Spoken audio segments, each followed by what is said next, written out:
Nanguna sa bagong Pulse Asia Survey ang mga senador na nasa partido ni dating Pangulong Rodrigo Duterte. Batay sa inilabas sa survey ng Pulse Asia na isinagawa noong Marso, nanguna si Senator Bongo sa mga napupusuang senador ng mga botante.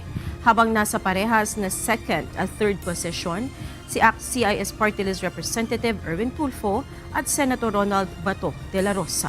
Nasa pang-apat na pwesto naman si former Senate President Tito Soto.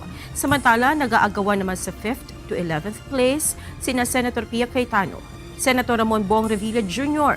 at former Senator Panfilo Ping Lacson.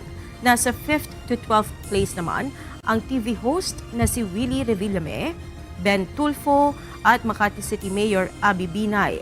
6th to 13th place naman si Senator Lito Lapid, habang 8th to 16th place si dating Senador Manny Pacquiao. At top 11 to 16 naman ang aktor na si Philip Salvador. Habang sama-samang nasa 12th to 18th place sina Las Piñas City Representative Camille Villar, former Senator Bam Aquino at Sagip Party List Representative Rodante Marcoleta.